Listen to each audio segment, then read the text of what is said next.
Bom, olá a todos. Meu nome é Bernard Prado, eu sou oncologista clínico e dando continuidade então a esse curso para os trabalhadores da Casa Espírita sobre temas na área de saúde e a visão espírita sobre esses temas. Nós vamos discutir na aula de hoje um tema extremamente importante pela prevalência, pela incidência dessa doença, no caso, o câncer. Ou seja, nesse módulo de patologia, nós vamos discutir um pouco sobre o câncer e como explicar essa doença sob a ótica espírita. Então, na verdade, nessa aula, nós vamos traçar aí, vamos falar um pouco sobre aspectos gerais do câncer, dando uma visão médica, e depois, na segunda parte da aula, a gente vai discutir com vocês a visão espírita, então, dessa doença. E vocês vão observar que vamos traçar aí um paralelo entre as duas visões e vocês vão perceber que há uma interface grande entre a visão médica e a visão espírita também. E vamos falar um pouco sobre as implicações das duas visões, das duas visões sobre o câncer. Vamos dando continuidade. Então, na parte 1, como eu falei, a gente vai dar uma visão médica terrena do câncer, em que nós vamos falar um pouco sobre etimologia, conceito e a epidemiologia da doença, fatores de risco para o desenvolvimento do câncer, quais são os principais sinais e sintomas, o diagnóstico atual e o tratamento, para que vocês possam ter uma ideia, uma visão geral médica sobre essa doença. E aí, então, na parte 2, a gente vai tentar explicar a doença em si, não mais do ponto de vista médico, mas do ponto de vista espírita. E aí, a gente vai se fundamentar principalmente nas obras básicas, no Evangelho segundo o Espiritismo e no Livro dos Espíritos, para tentar explicar por que o câncer existe na Terra, quais as causas do câncer. Existe um objetivo, um proveito de as pessoas terem câncer durante a sua encarnação e qual o tratamento, então, do ponto de vista espírita, para essa doença tão prevalente que traz tantas consequências negativas, né? Pelo menos sobre uma visão negativas para o paciente e para os familiares.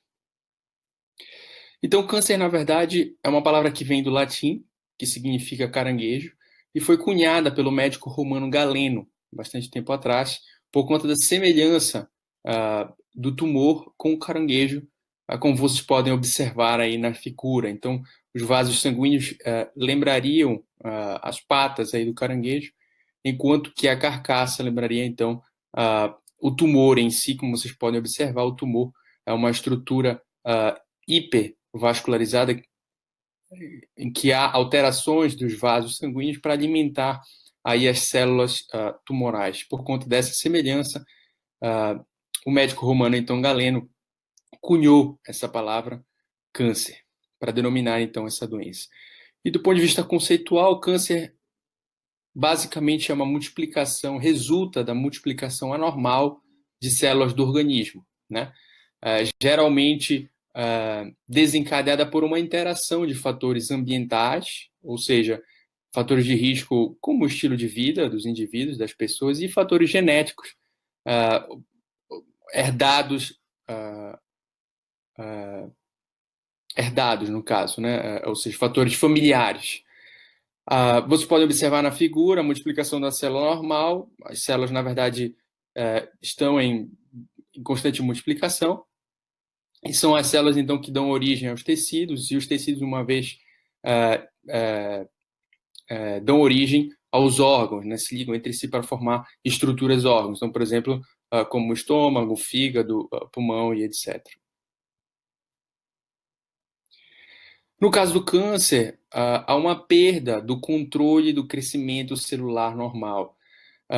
As células, na verdade, estão constantemente controlando o seu próprio crescimento. Então, vocês observam na figura a divisão celular normal na parte de cima ocorrendo. Quando há um defeito celular, a própria célula possui mecanismos ali para controlar esses defeitos, caso haja algum dano, e desencadear um processo que nós chamamos de apoptose, ou seja, de morte celular programada, né? São mecanismos de reparo, de defesa, para que células defeituosas não se multipliquem. No caso do câncer, o que acontece muitas vezes é que a célula adquire, então, mutações, que são alterações genéticas, e por conta dessas alterações, a célula passa a adquirir uma característica de imortalidade. Ela foge dos mecanismos de defesa, dos mecanismos de reparo celular normal.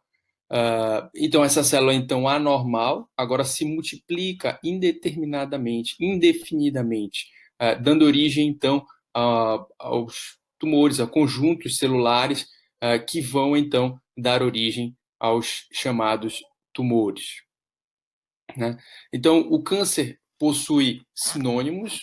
Neoplasia maligna é o mesmo que câncer, tumor maligno é o mesmo que câncer, obviamente a palavra mais comum aí, mais corriqueira, a palavra câncer, né?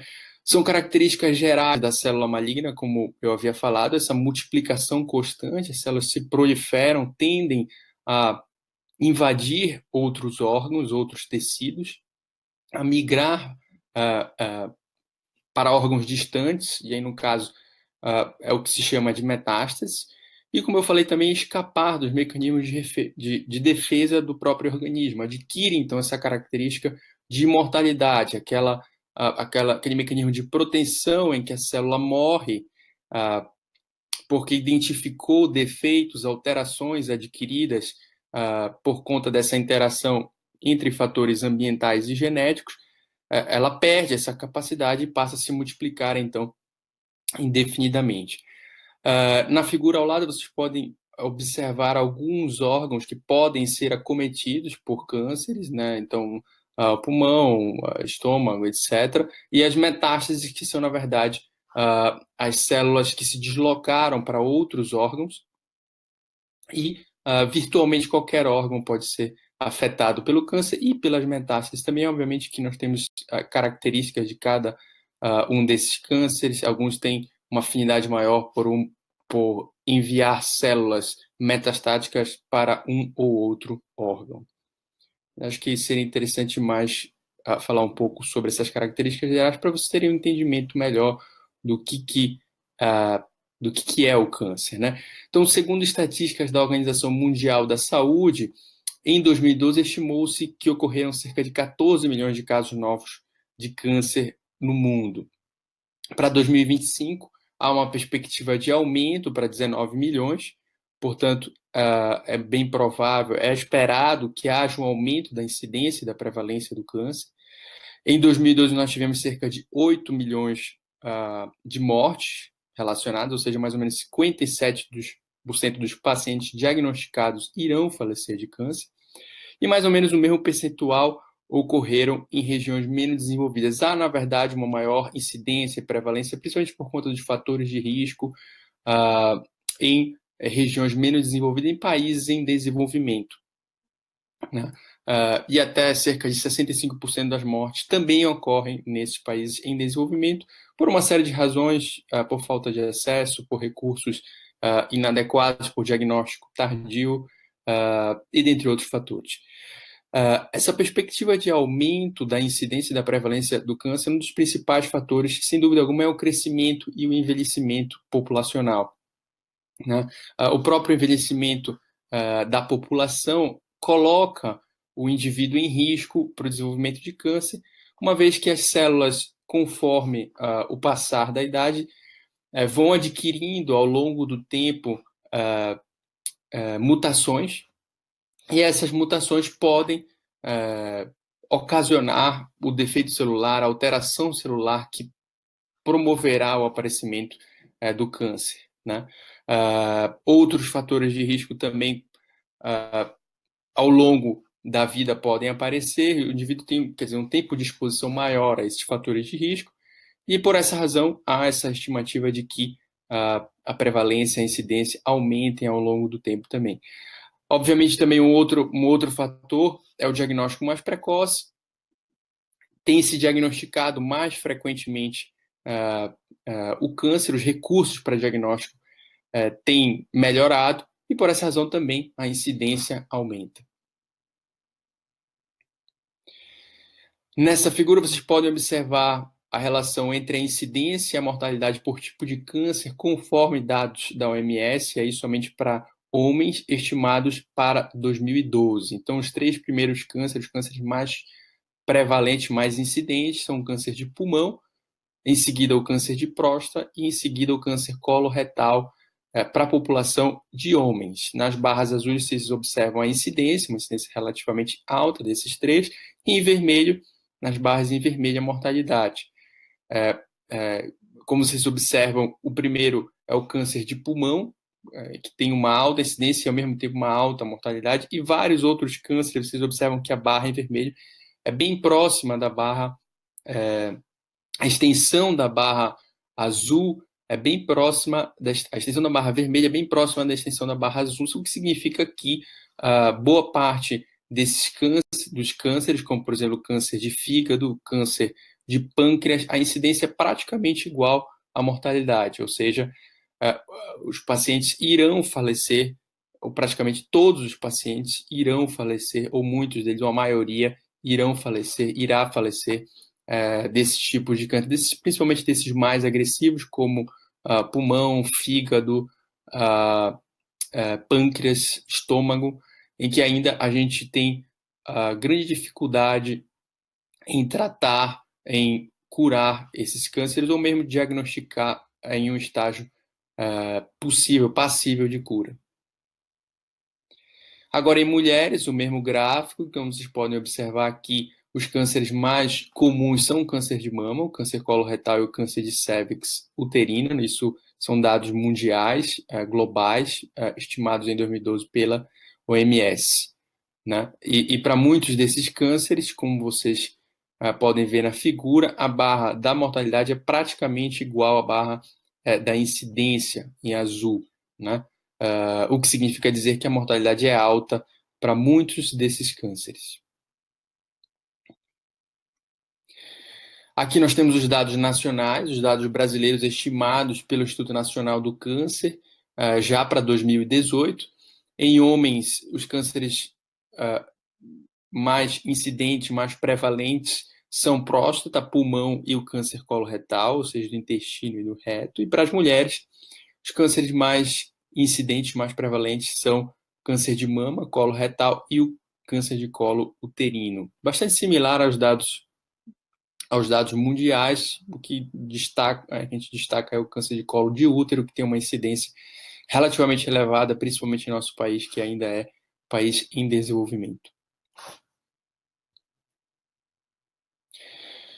Aqui é bastante importante, um ponto importante da aula, a gente falar um pouco sobre os fatores de risco para o desenvolvimento do câncer. Então, vários fatores de risco, fatores ambientais, que a gente pode chamar, assim dizer, estão relacionados, são fatores determinantes para o desenvolvimento do câncer. Na verdade, esses fatores de risco, quando o indivíduo se expõe, ele aumenta o risco de adquirir aquelas mutações que a gente comentou no início da aula. Então, se você tem um indivíduo propenso do ponto de vista genético para o desenvolvimento do câncer e ele se expõe, então, a esses fatores de risco, o risco relativo dele desenvolver ao longo da vida esse câncer aumenta.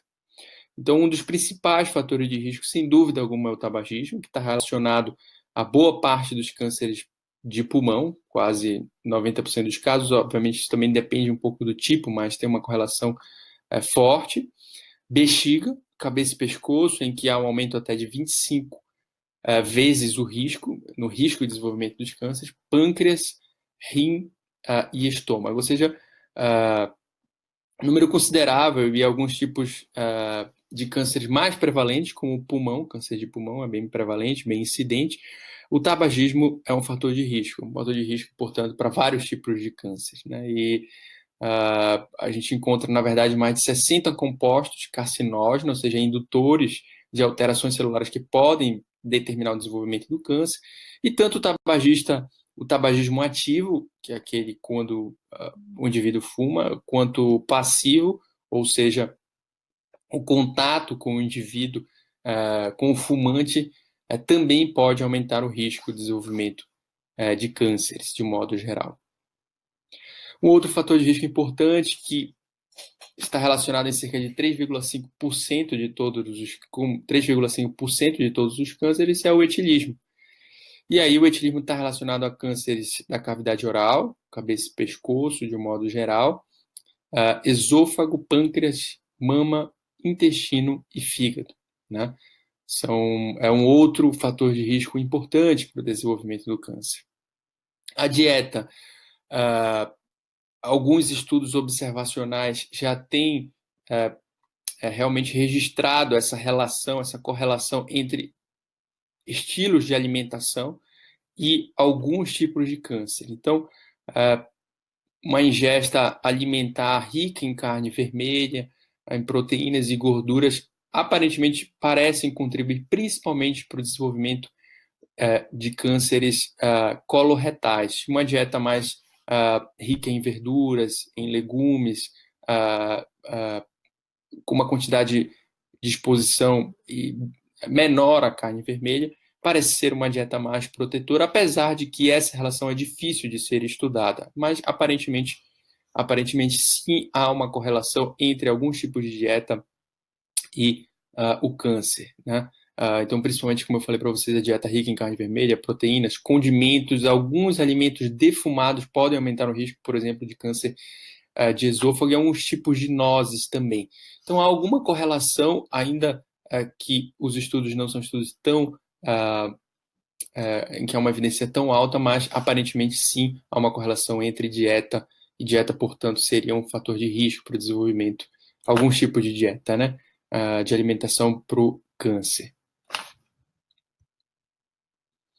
Um outro fator de risco importante, aí já bem demonstrado em vários estudos, é a obesidade. A obesidade realmente aumenta o risco de uma série de tipos de câncer, inclusive após o tratamento em pacientes sobreviventes que sobreviveram ao câncer, que tiveram um tratamento de sucesso, pacientes que se mantêm obesos também têm um risco aumentado de recidiva, ou seja, de o câncer retornar no futuro. Então, a obesidade é um outro fator de risco para cânceres, por exemplo, como vocês podem ver aí no slide, mama, intestino, útero, esôfago, rim e pâncreas também. Há estudos que mostram essa correlação.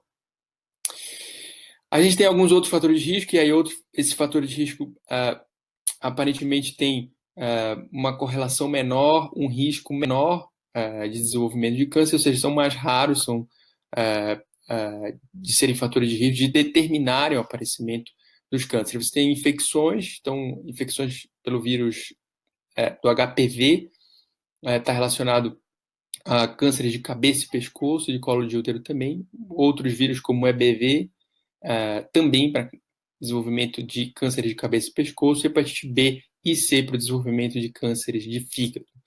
Exposição a alguns tipos de radiação, como radiação ultravioleta, radiação de exame diagnóstico,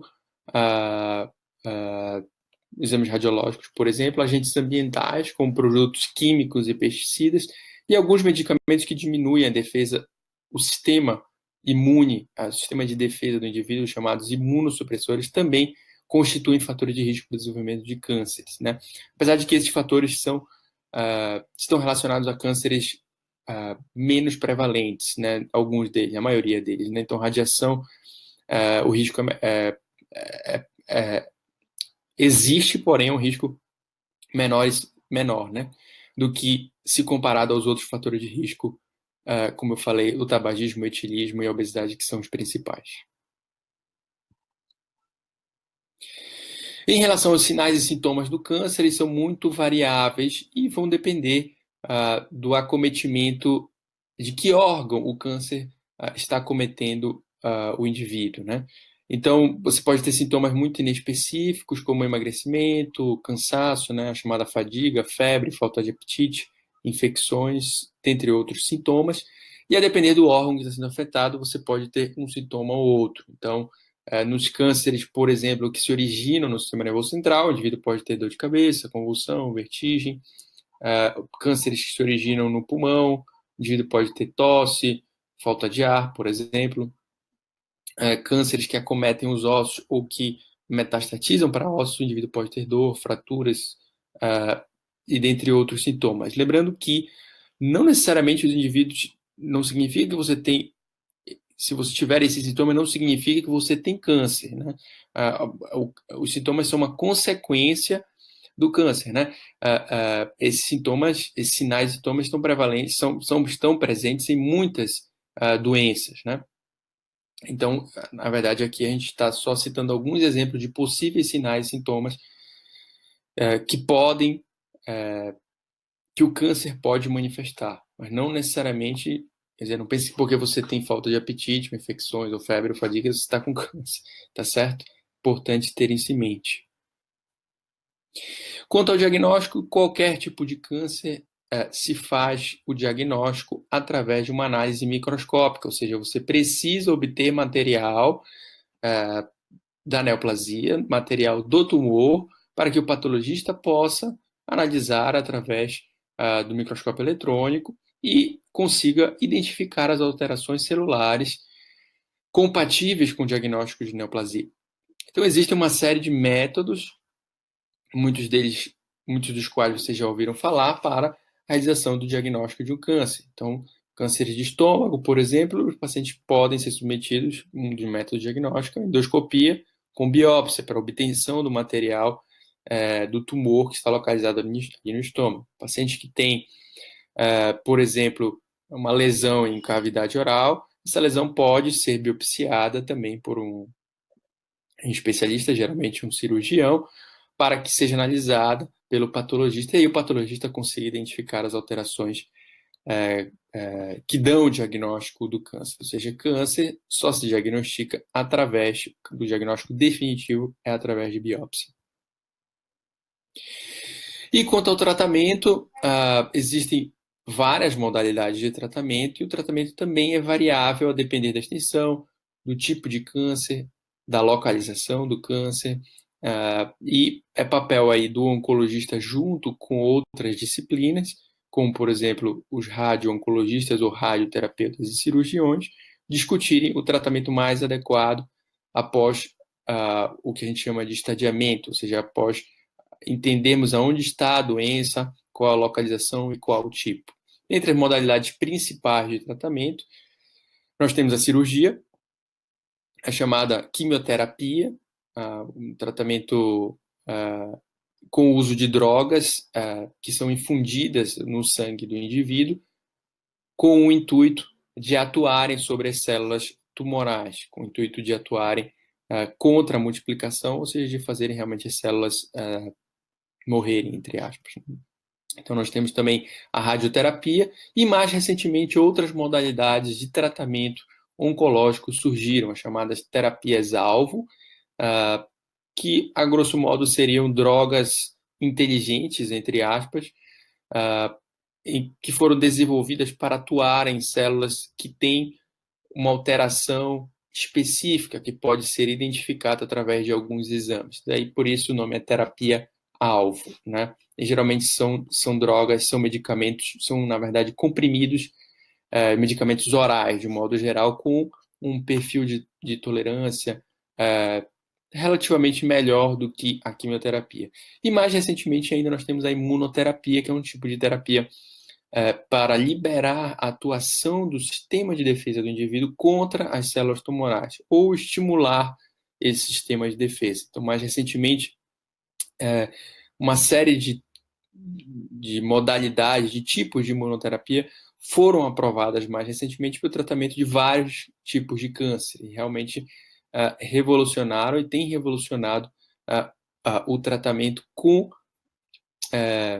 desfechos mais positivos quando do uso da imunoterapia, com resultados mais positivos.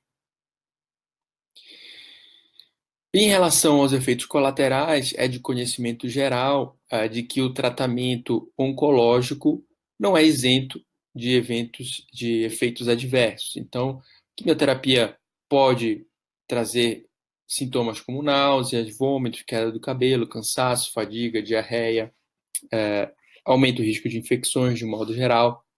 A radioterapia também pode provocar alguns efeitos adversos, como inflamação da pele, no caso de pacientes, por exemplo, com câncer de mama, que foram submetidos à radioterapia, fadiga, cansaço, diarreia, ardência urinária, etc. As cirurgias, dependendo da extensão da cirurgia, da localização da cirurgia, o indivíduo pode perder a função de um membro ou de um órgão.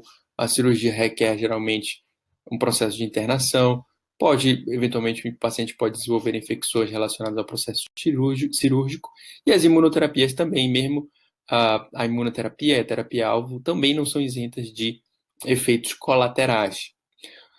O que leva a gente a concluir que o tratamento pode impactar a qualidade de vida dos pacientes, principalmente pelo desenvolvimento desses sintomas. Os tratamentos, de um modo geral, têm melhorado bastante nos últimos anos, mas, ainda assim, uma parcela considerável de pacientes desenvolve esses sintomas relacionados ao tratamento, ou seja, pode se desenvolver tanto sintomas relacionados ao próprio câncer, como sintomas relacionados ao tratamento em si. Portanto, após a gente fazer esse apanhado geral sobre a visão médica do câncer, a gente pode concluir que, apesar dos avanços, a incidência e a prevalência do câncer na nossa população, de modo geral, no mundo todo, é relativamente elevada. E a mortalidade para muitos cânceres é elevada, principalmente porque são diagnosticados em estágios avançados sem possibilidade curativa.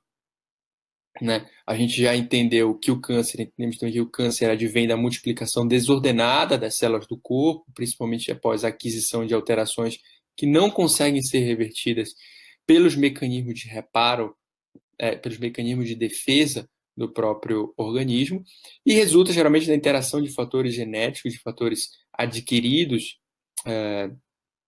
por herança, né? Adquiridos familiares, e fatores ambientais. Muitos fatores de risco, o que é muito importante para a nossa aula. Muitos fatores de risco ambientais são conhecidos, são fatores de risco modificáveis e estão relacionados ao estilo de vida do indivíduo.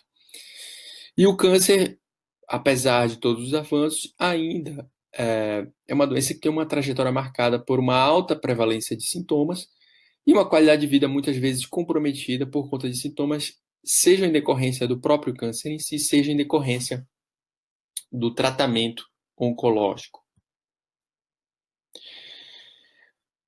E, por conta disso, as consequências dessa visão mais médica, mais terrena, é de que, de modo geral, há um senso, né, geral, uma percepção geral, obviamente que isso também é uma generalização, mas de que o câncer está associado ao sofrimento e à morte, né? Determina uma trajetória de tristeza, de um modo geral, para pacientes e seus familiares. É uma doença que muitas pessoas veem,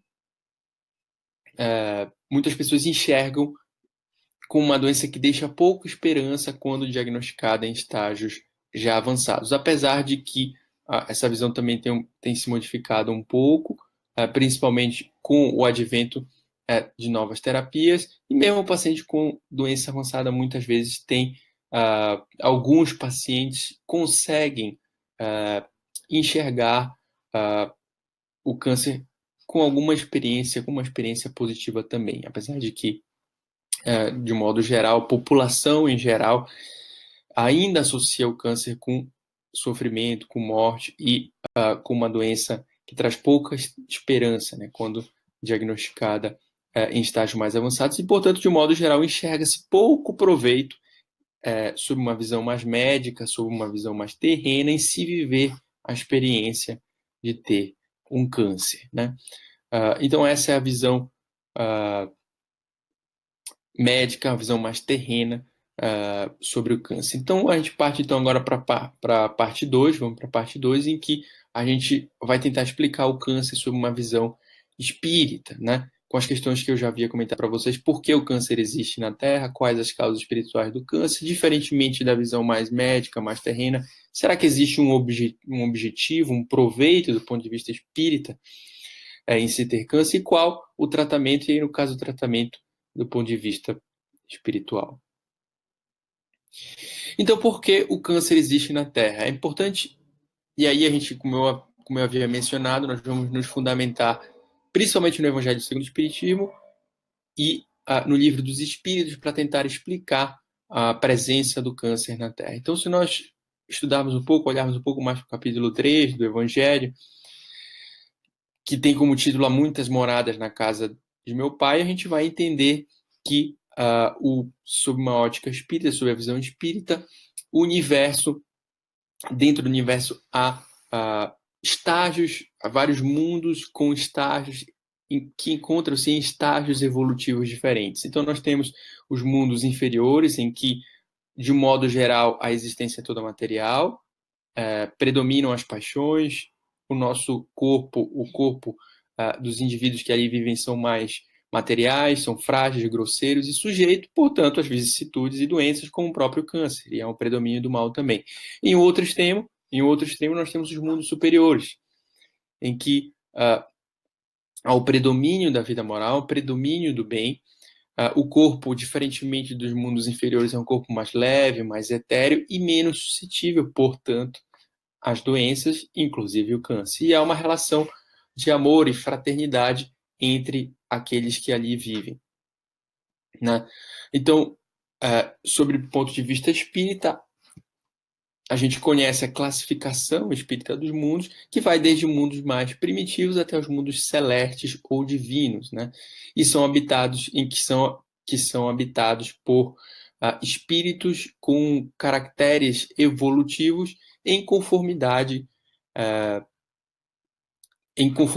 com a classificação, em conformidade com o grau de evolução de cada um desses mundos, né? E a Terra, como nós sabemos, no momento ainda somos classificados como um mundo de expiação e de prova, ou seja, num grau evolutivo ainda um pouco mais perto dos mundos inferiores, apesar de que estamos vivendo aí um processo de transição para um mundo de regeneração, mas ainda estamos mais próximos dos mundos de sermos classificados como ainda mais próximos dos mundos primitivos do que dos mundos celestes ou divinos, dos mundos mais superiores.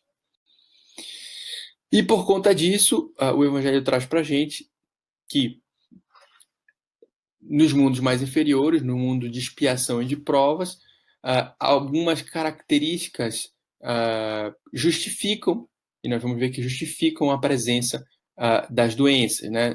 O mundo de expiação e de provas é caracterizado por ser habitado por espíritos ainda em evolução. Nós temos uma inteligência avançada, o que comprova certo progresso anterior, porém a nossa evolução moral ainda é muito incipiente. Nós incorremos em vícios, em paixões, em erros, e muitas vezes até nos expomos através do nosso comportamento, a fatores de risco que podem determinar o aparecimento de doenças, né? E uma vez que o nosso corpo é um corpo mais frágil, material, é também um corpo suscetível a doenças e vicissitudes, como o próprio câncer, né? Então, portanto, são eventos comuns na Terra, dentre outras coisas, as tragédias naturais, a pobreza, a miséria e as doenças em si, as enfermidades, como o câncer, né? São todos eventos que são condições, são, na verdade, eventos comuns, inerentes ao grau de desenvolvimento da Terra, né? Inerentes, uma vez que a Terra ainda é um mundo de expiações e de provas. Bom, então um dos principais fatores realmente é a condição de mundo em evolução, de mundo de provas e expiações, e pelo próprio fato de habitarmos então um mundo ainda em evolução, nós habitantes deste mundo, estamos mais suscetíveis às doenças pela característica do nosso mundo, mas também pela característica do nosso corpo, que é mais material e sujeito às vicissitudes. Quais as causas, então, do câncer? O Livro dos Espíritos, e aí nós temos que realmente pensar na lei de causa e efeito, ou de ação e reação, uma das bases da doutrina espírita, para explicar também o aparecimento de doenças como o câncer. Então, a resposta à questão número 4 do Livro dos Espíritos, não há efeito sem causa. Procurar, então, a causa de tudo que não é obra do homem, e a vossa razão responderá. Então, no Evangelho segundo o Espírito, capítulo 5, Bem-aventurados os aflitos, o Evangelho descreve para a gente três espécies de aflições. A primeira, aquelas que têm origem na vida presente e que são consequência natural do caráter e do comportamento dos indivíduos. Então, se nós, por exemplo, olharmos para o Evangelho, ele escreve bem claramente quantos se arruinam por falta de ordem, de perseverança, pelo mal proceder ou por não terem sabido limitar os seus desejos.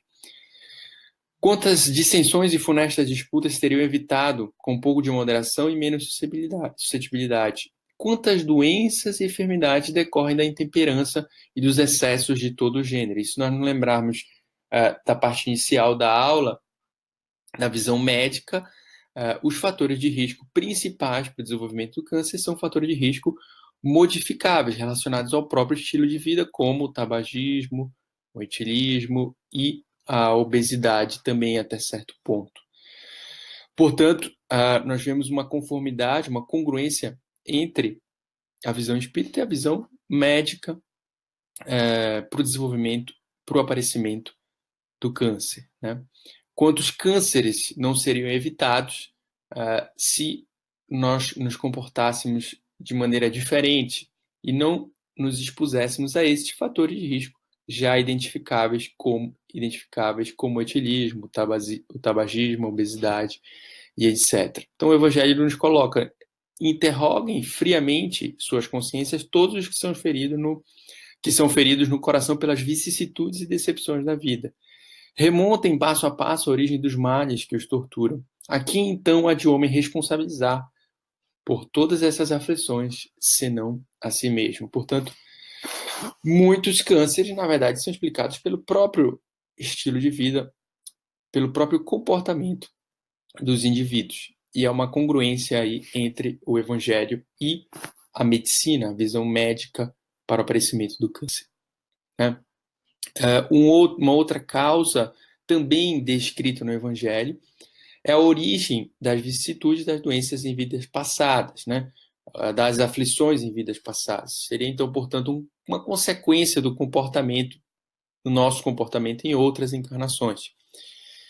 Então, novamente, lei de ação e reação, causa e efeito. Todo efeito tem uma causa e, muitas vezes, o câncer é uma expiação do passado. Todo efeito tem uma causa, tais misérias são efeitos que hão de ter uma causa. E desde que se admita um Deus justo, essa causa também é de ser justa. Se não se encontra na vida atual, há de se encontrar na vida anterior. Se somos punidos, é que fizemos o mal. E esse mal se não fizemos na vida presente, tê-lo-emos feito noutra. A lógica decide que parte se acha a justiça de Deus. Portanto,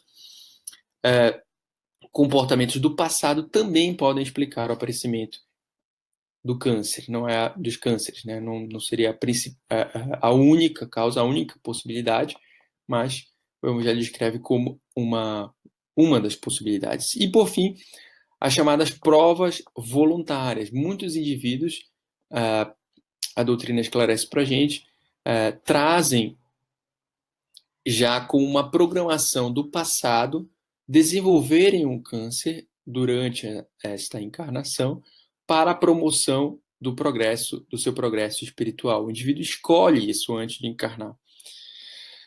Então são provas, na verdade, voluntárias para o progresso e adiantamento, para a depuração e burilamento do próprio espírito. Então o Evangelho nos coloca não a crer, no entanto, que todo o sofrimento suportado neste mundo denote a existência de uma determinada falta. Muitas vezes são simples provas buscadas pelo Espírito para concluir a sua depuração e ativar o seu progresso. O sofrimento que não provoca queixumes, ou seja, a prova, o câncer encarado de maneira mais resignada, pode ser uma expiação, mas é um indício de que foi buscado voluntariamente antes do que imposto e constitui uma prova de forte resolução, o que é sinal de progresso. Bom, portanto, após entendermos as causas do câncer, sob o ponto de vista espírita, há algum objetivo, há algum proveito em se ter câncer? O Evangelho traz para a gente, novamente, o objetivo das provações, como o câncer, é o próprio progresso, o próprio adiantamento, o crescimento moral, espiritual, a eliminação de faltas e a evolução geral do espírito. Então ele traz, mediante as diversas existências corpóreas, que os espíritos se vão expungindo pouco a pouco de suas imperfeições. As provações da vida os fazem adiantar-se quando bem suportadas. Como expiações, elas apagam então as faltas e purificam. E, interessantemente, o Evangelho coloca que são o remédio que limpa as chagas e cura o doente. Interessante nós pensarmos que uma doença pode curar outra, né? O câncer pode ser a cura para outras doenças, obviamente aqui doenças morais, doenças espirituais. E ele dá também a recomendação para nós melhor aproveitarmos eventos como esses ou experiências como essas durante as nossas encarnações, né? Então, o câncer, as doenças devem ser aproveitadas através da resignação, da coragem, da fé, a confiança em Deus. A gente sabe que há grande dificuldade em se fazer isso, mas é por essa razão que as doenças e as vicissitudes se constituem também como provas para o nosso adiantamento. Então ele coloca compensação, bem-aventurados os aflitos, pois que serão consolados. Jesus aponta então a compensação que hão de ter aqueles que sofrem. Deveis, portanto, considerar-vos felizes por sofrerdes, visto que as dores deste mundo são um pagamento da dívida que as vossas passadas faltas vos fizeram contrair, em algumas ocasiões, né? Suportadas, então, pacientemente na terra, essas dores vos poupam séculos de sofrimentos na vida futura, ou seja, o sofrimento bem suportado, com resignação, pode realmente promover o progresso do espírito e poupar sofrimentos em outras vidas, sofrimentos maiores no futuro.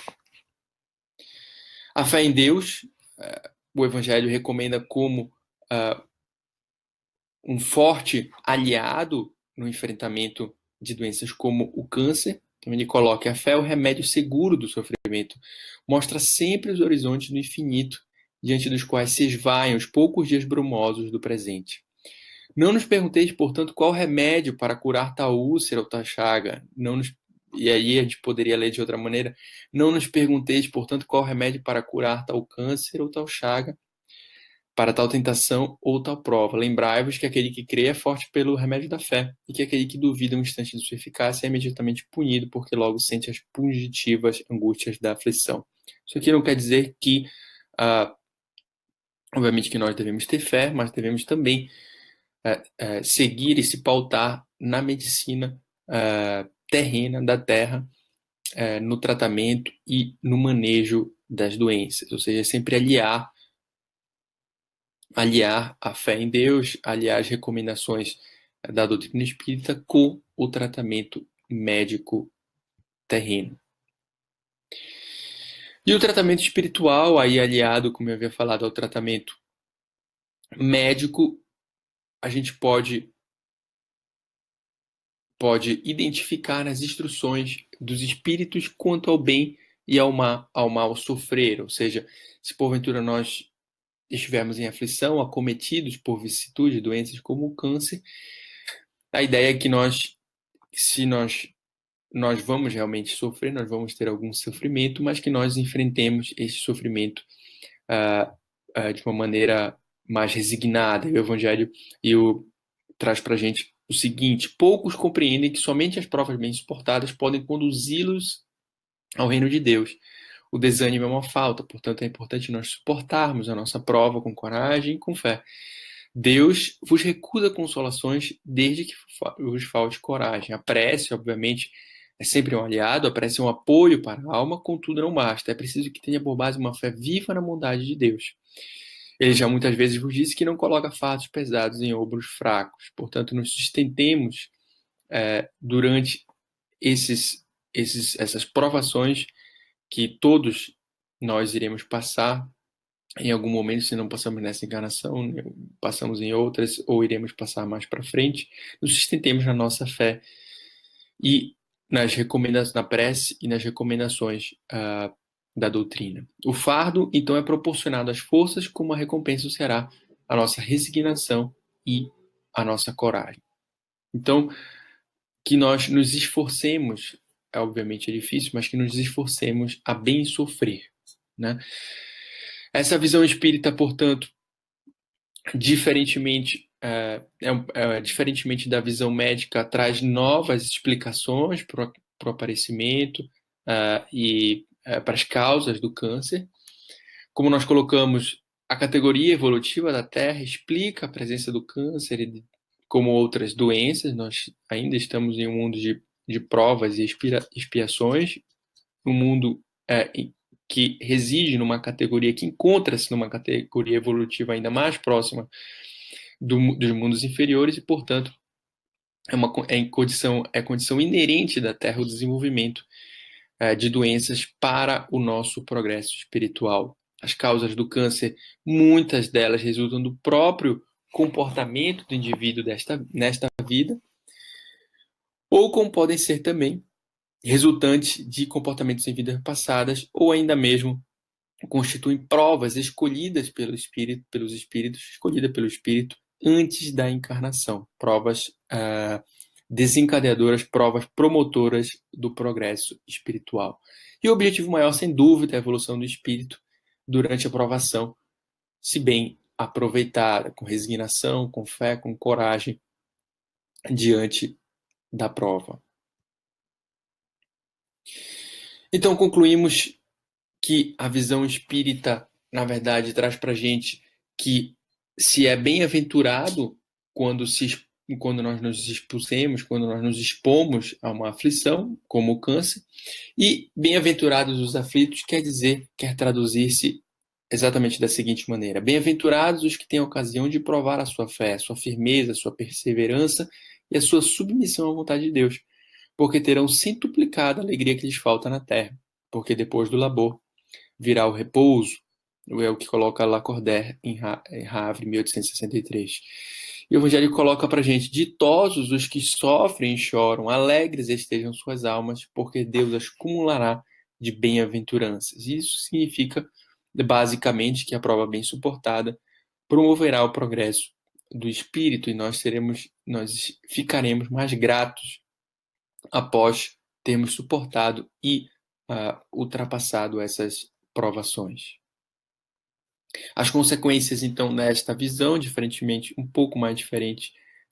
da visão mais médica, mais terrena, enxergam o câncer como uma oportunidade de progresso e de evolução, podendo determinar, inclusive, uma trajetória de sofrimento, porém, um sofrimento reparador. É uma doença que pode trazer esperanças de redenção e de fortalecimento da fé e da confiança em Deus. É possível, portanto, enxergá-lo como uma montanha que trará bem-aventuranças quando nós atingirmos o cume, quando nós ultrapassarmos a provação, ultrapassarmos a prova. Né? Então, gostaria de agradecer para vocês, gostaria de agradecer vocês pela atenção. Espero ter contribuído um pouco com o entendimento de vocês, trabalhadores, dando essa visão geral sobre o câncer e sobre essa visão também do câncer sobre a ótica espírita. Coloquei aqui no final para vocês algumas referências do que a gente tratou. O site do INCA pode dar informações gerais bem fáceis de serem compreendidas através da internet. Vocês podem acessar essas informações. Temos informações também, eu coloquei algumas referências sobre dados estatísticos que eu mostrei, mas mais importante, sem dúvida alguma, é o estudo da doutrina e das obras básicas, principalmente do Evangelho e do Livro dos Espíritos. Eu agradeço a atenção, espero ter contribuído e, em um momento oportuno, nós teremos a oportunidade de discutir um pouco mais, de sanar as dúvidas de vocês e de receber os questionamentos. Muito obrigado.